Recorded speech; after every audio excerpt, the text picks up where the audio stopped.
welcome to day 6 of Vlogmas. It's Monday morning just after 9 o'clock and I've just dropped my children at school. If you saw yesterday's Vlogmas, my day 4 and 5 Vlogmas, you'll know that over the weekend we decorated their scooters to make them more Christmassy, so they're really excited to scoot off to school with their Christmassy scooters. But I'm back now and the house feels quite quiet after a busy weekend. And I've got a few bits planned today, but I thought I'd pop on first and share what I'm wearing and what our cheeky elf got up to in the night, and also a bit of sewing that I'm planning to do today. So first of all, what I'm wearing today is one of my favourite combinations.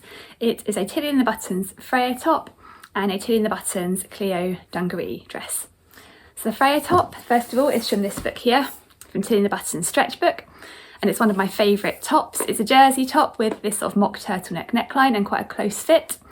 And you can also make a dress version. I'll just show you the line drawings here. So yeah, a sort of close fitting top or a dress with an A-line skirt.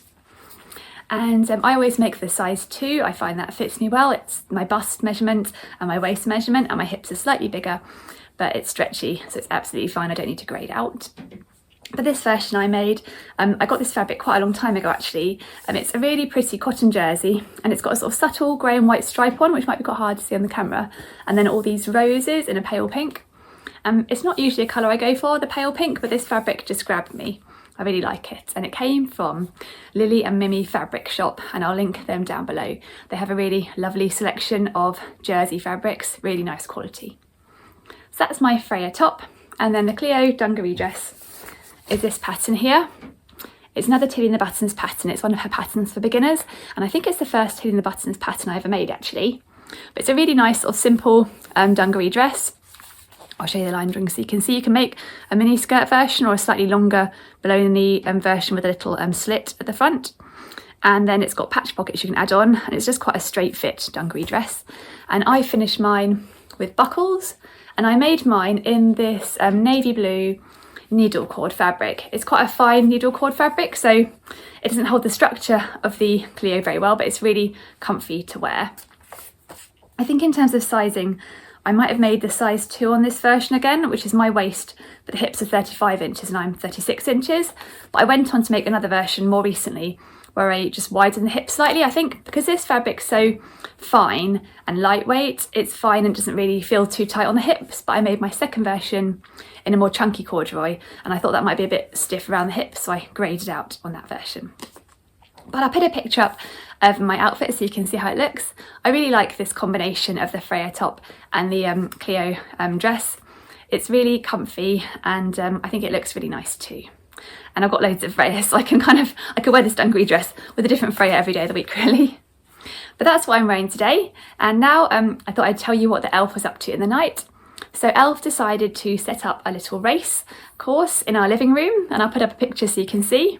So it's kind of our little horse race, I think, only there are different animals involved. Elf is racing on a polar bear, and then there's George from Peppa Pig and his dragon racing, and a few other little toys racing too. So my children were really excited to see that and happy that Elf looked like he was in the lead, and they had a little play with all the little racing people before they had breakfast this morning and went off to school. So that was what Elf was up to. So in terms of what I'm up to today, usually on a Monday I get a few chores done after the weekend, so I'm planning to do a bit of hoovering, a bit of washing, and we've got our food shop arriving too, so I need to sort that out. But I am planning to fit a bit of sewing in hopefully, and I'm planning to carry on working on a toile of a pattern that I want to sew, and it's this pattern here, the Megan Nielsen Hovia coat. So it's one of Megan Nielsen's more recent pattern releases. It's a really lovely coat pattern with quite a few different variations. So it can be made in quilted fabric or non-quilted fabric, but it's designed so you can make it as a quilted coat, which is quite cool, I think, and quite in right now. But there's different lengths of the coat. You can make a sort of cropped length or a longer length with a waistband, or sort of middle length that sits around your hips. And you can make it with sort of a bias bound edge, or you can make it with a collar band. And it's designed to be fairly loose fitting, I think, with a dropped shoulder. So I guess it's kind of like a jacket that you can wear in transitional weather, so maybe like a autumn spring type jacket. And that's definitely what I'm planning to do for my version. And in terms of sizing, it's got a really great size range on this pattern too. Megan Nielsen usually releases 2 size ranges on her pattern. So I've got the size range that goes from size 0 to 20. There's also the Megan Nielsen curve range, and I think that goes from either 14 or 16 to 30. So yeah, it's a really size inclusive pattern, and I saw so many versions and I really wanted to give it a go. So the version I want to make is view E here. It's a cropped version with a collar band, and then it's got these cool sort of angle pockets on it. And I haven't got anything like that in my wardrobe, but I thought it would be perfect in the spring and the autumn just for sort of throwing on over a dress or a pair of jeans. So I got the fabric, excuse me, I've got a frog in my throat. I've got the fabric that I'm planning to make my covey out of already, and I think I shared it in a recent video, I can't remember which one now. I've got this really lovely cotton fabric from Merchant & Mills. It's a sort of, I can't remember what it's called.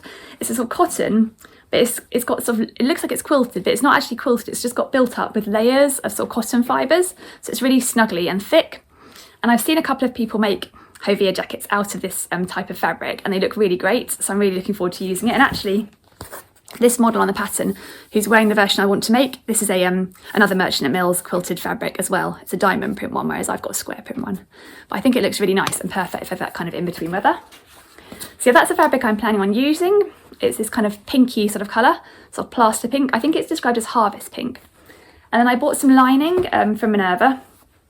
This really pretty Liberty lining. And I think that goes really nicely with the colour of the fabric. So I'm really looking forward to sewing it up and putting that together. I think that'll, yeah, be a really nice fun sew.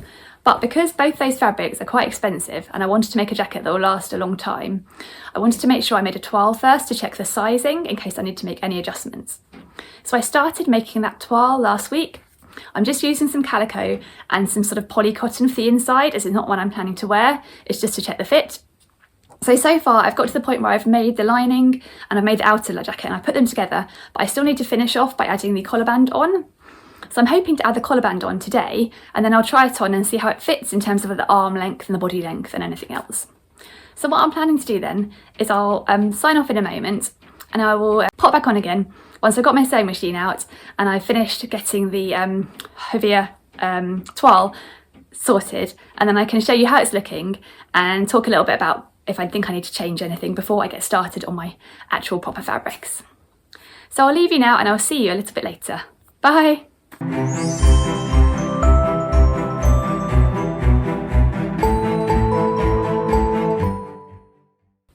Hello, it's coming up to 2 o'clock in the afternoon now. I had a busy morning getting all my house jobs done. I did the hoovering, put a wash load on, sorted out the food shop. I batch cooked some mince to put in the freezer also. And then I had lunch, and after lunch I got my sewing machine out, so that was nice, and I finished my toile of the Hovia jacket. So I will show you how I've got on with that in a moment. But first I wanted to mention, in my previous Vlogmas vlog, days 4 and 5, I was talking about how I was sewing these joggers for my son using the Hudson Pants pattern, or the mini Hudson Pants pattern.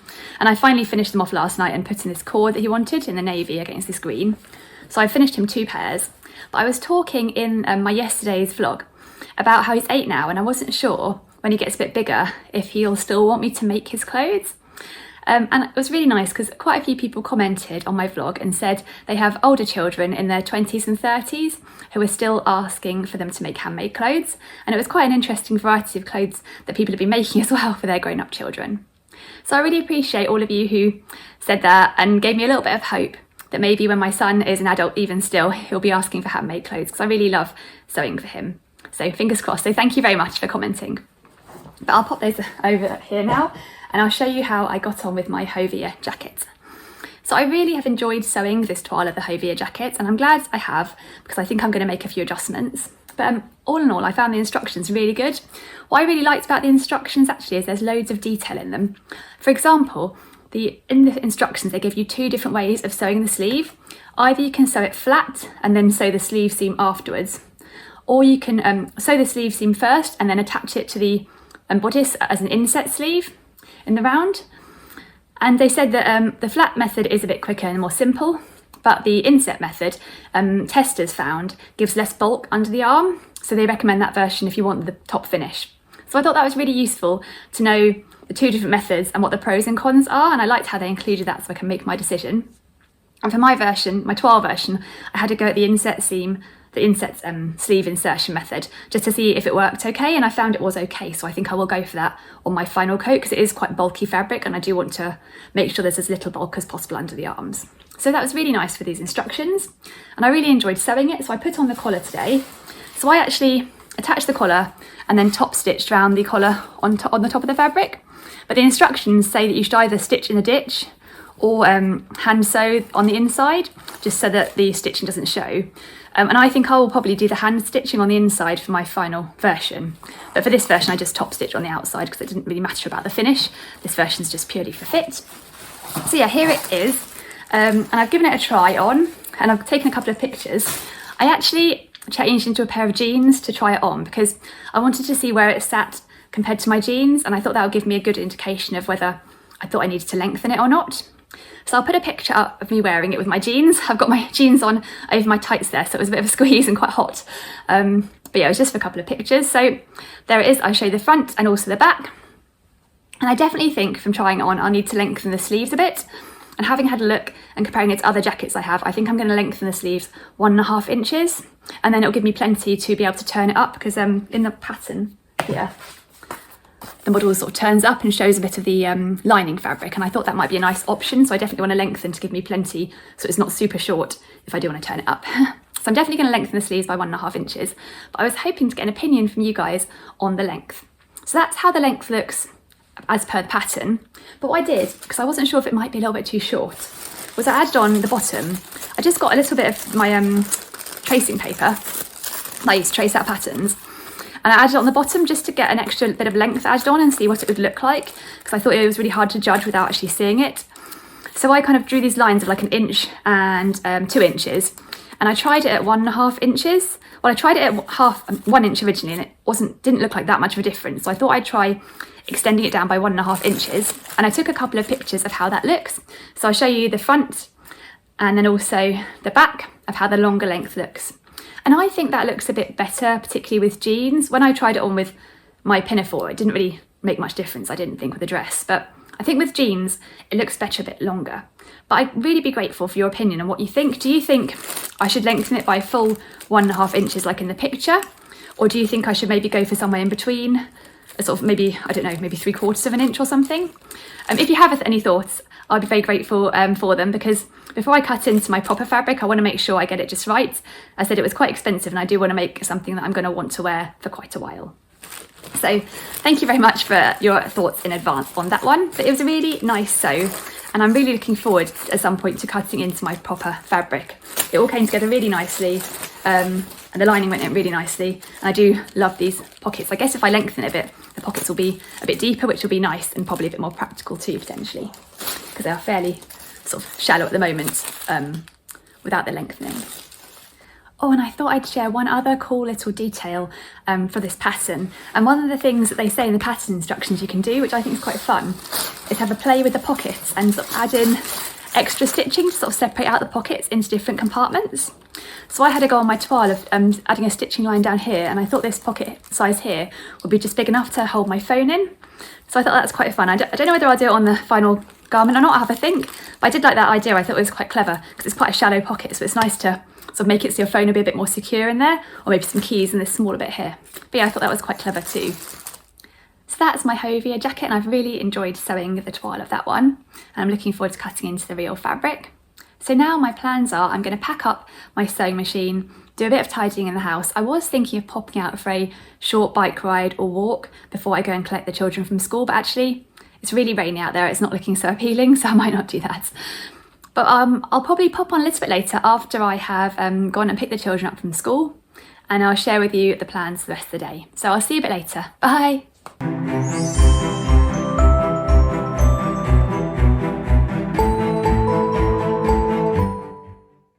Hello, so we're back from school now. We came back quite quickly because it's quite cold and wet out there today. And we've had a little play at home and read one of my daughter's school books. And in a moment I'm going to go and start getting my children's dinner ready. They usually eat first, and then my husband and I eat a bit later. And then for my husband and my dinner this evening, I am making one of our favourite oven bake type recipes, and it is halloumi bake. And it's basically a load of roasted vegetables with halloumi on top. And it's really yummy, it's one of our favourites. So I'm hoping in a moment to go and get that started, the children's dinner first and then ours, and I'll try and bring you along with our dinner. It's a bit chilly now, so I've got a cardigan on, and hopefully after we've eaten I'm going to go and change into some loungewear and get cosy. And after dinner I'll also come back on here and show you something my son and I have been working on that's quite Christmassy. So I'll see you in a little bit. Bye!